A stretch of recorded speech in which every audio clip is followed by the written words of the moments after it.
Jumpa lagi dengan saya di T2 Channel. Baik kawan-kawan, pada kesempatan kali ini saya kembali membahas tutorial tentang bagaimana cara mempersiapkan untuk mendaftar akun KIP kuliah agar ketika kita nanti diterima di salah satu perguruan tinggi negeri atau perguruan tinggi swasta, kita merupakan peserta penerima KIP kuliah yang dimana pendidikannya kita itu di perguruan tinggi tersebut dibiayai oleh negara. Seperti yang telah dirilis oleh pihak KIP kuliah bahwa pendaftaran akun KIP kuliah dibuka pada hari ini tanggal 2 Februari 2022 pada pukul 14.00 waktu Indonesia Barat. Nah, baik, untuk lebih jelasnya langsung saja kita masuk ke dalam penjelasan tentang persyaratan dan tata cara pendaftaran akun KIP kuliah. Oke, kita langsung saja masuk di bagian persyaratan penerima KIP kuliah.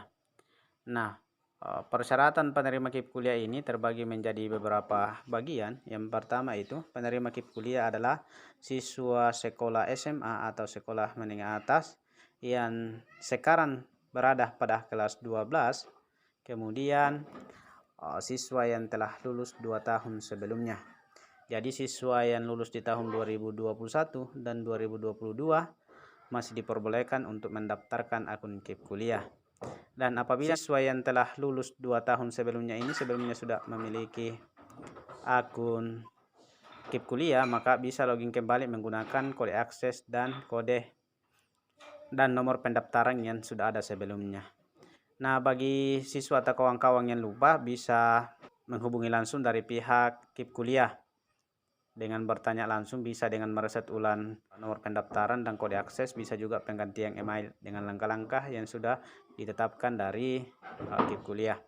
Kemudian persyaratan yang kedua adalah memiliki potensi akademik yang baik tetapi memiliki keterbatasan ekonomi yang didukung bukti dokumen yang sah. Nah, persyaratan yang kedua ini sebagai calon penerima KIP kuliah adalah dia memiliki prestasi atau siswa yang memiliki prestasi namun secara ekonomi dia berada di bawah penghasilan rata-rata, atau jika diakumulasi dalam bentuk penghasilan adalah pendapatan kotor dari orang tua atau wali siswa tersebut adalah di bawah 4 juta, atau ketika dibagi dalam jumlah anggota keluarga di bawah dari Rp750.000 per bulan. Nah, itu yang bisa melakukan pendaftaran akun KIP kuliah. Yang bisa menerima KIP kuliah ini adalah mereka yang dinyatakan telah lulus di perguruan tinggi negeri atau perguruan tinggi swasta dengan semua jalur seleksi. Nah, ini diperbolehkan diri SBMPTN atau SNPTN yang PTN atau jalur-jalur seleksi yang telah ditetapkan oleh perguruan tinggi swasta. Apabila kita sudah dinyatakan lulus di salah satu PTN atau PTS, bisa melakukan pendaftaran KIP kuliah. Persyaratan yang selanjutnya adalah tentang keterbatasan ekonomi yang tadi. Calon penerima KIP kuliah dibuktikan dengan beberapa dokumen yang sah seperti kepemilikan program bantuan pendidikan nasional dalam bentuk kartu Indonesia Pintar atau KIP. Jadi siswa yang sebelumnya kelas 12 SMA atau lulusan 2 tahun sebelumnya pernah menerima KIP dan peserta KIP dan punya kartu KIP ini lebih diprioritaskan untuk mendapatkan KIP kuliah ketika lulus nantinya di salah satu perguruan tinggi negeri. Berasal dari keluarga peserta program Keluarga Harapan atau PKH, jadi ketika orang tuanya merupakan penerima PKH, maka secara otomatis siswa ini secara ekonomi memenuhi persyaratan untuk mendaftar sebagai peserta KIP kuliah tahun 2022. Selain dari kartu PKH juga memiliki kartu Keluarga Sejahtera atau KKS. Kemudian mahasiswa dari panti asuhan atau panti sosial sangat diprioritaskan untuk menerima KIP kuliah ini. Kemudian mahasiswa dari keluarga yang tidak masuk dari keempat kriteria di atas ini masih bisa melakukan pendaftaran apabila seperti yang telah saya sebutkan di awal tadi, bahwa siswa tersebut penghasilan orang tuanya di bawah dari 4 juta, atau ketika dibagi dalam jumlah anggota keluarga di bawah dari 750.000 per bulan.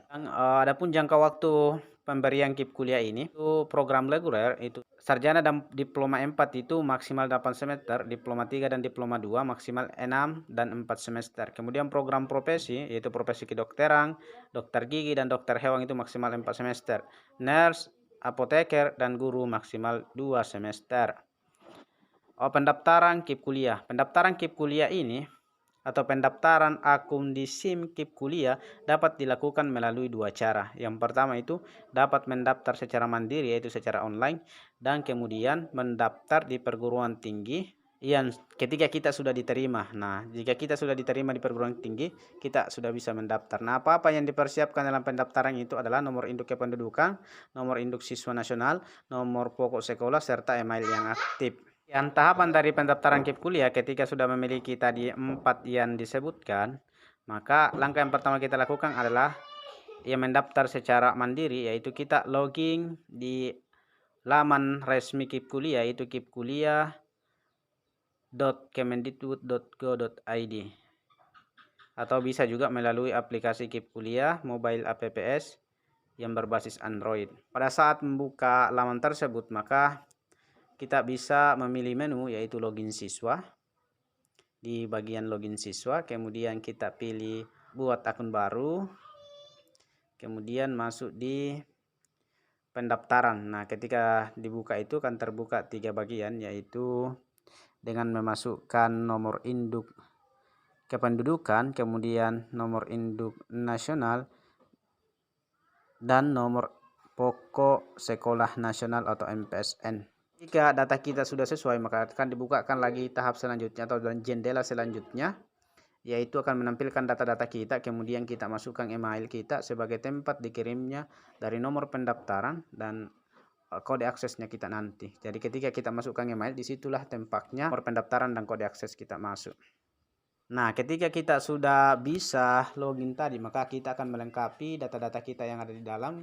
Kemudian ketika sudah lengkap, maka kita akan bisa memilih jalur seleksi. Dan sebelum memilih jurusan di akun LTMPT, langkah yang pertama harus kalian lakukan adalah sinkronkan dulu antar akun KIP kuliah dan akun LTMPT kalian, supaya ketika data kalian sudah sinkron, maka secara otomatis bagi peserta KIP kuliah akan dibebaskan dari pembayaran pendaftaran SBMPTN atau SNPTN.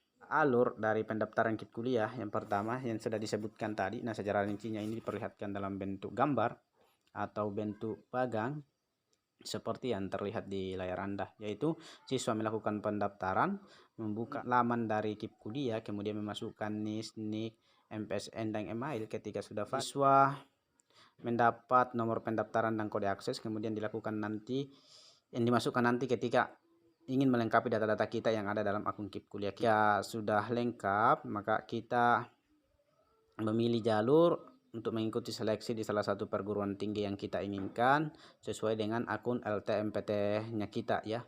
Kalau misalnya kita jalur seleksi nasional, ya pilih jalur seleksi nasional. Kalau jalur mandiri atau seleksi bersama, ya pilih jalur tersebut. Nah, ketika sudah dinyatakan diterima di salah satu perguruan tinggi negeri, ini kita sudah sebagai salah satu calon penerima KIP kuliah. Nah, yang berhak menentukan kita dapat atau tidak ini adalah dari perguruan tinggi yang tempat kita lolos nantinya.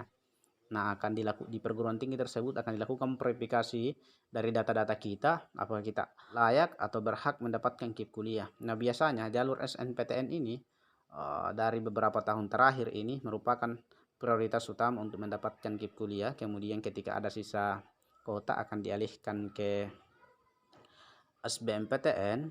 Nah, di SBMPTN ini juga lakukan verifikasi mana yang lebih berhak. Nah, biasanya itu orang yang tidak memiliki orang tua itu akan lebih diprioritaskan untuk mendapat atau betul-betul penghasilannya di bawah standar rata-rata itu yang dipertimbangkan. Nah, biasanya ketika masih ada kuota dari kedua jalur seleksi ini masih ada sisa, maka jalur mandiri bisa masuk di dalamnya. Ini yang saya cerita adalah perguruan tinggi negeri. Nah, seperti itu langkah-langkahnya guys. Lebihnya mohon dimaafkan. Apabila ada pertanyaan bisa melalui kolom komentar. Jangan lupa pastikan bahwa kuliah kalian dibiayai oleh negara.